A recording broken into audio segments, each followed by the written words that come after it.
I have to whisper a little bit because everybody's still being lazy and sleeping. But I'm making breakfast this morning from Dad's garden. And here are his greens that I have stole from him. I'm sure I'm going to hear about the lettuce when he wakes up, but it's going to be a really good BLT.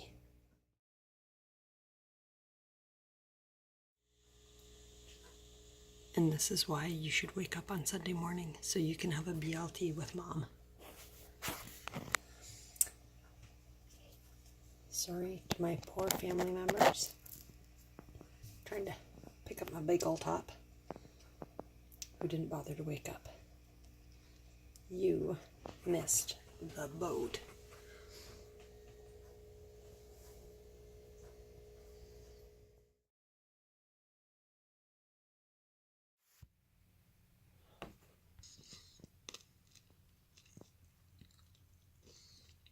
So good.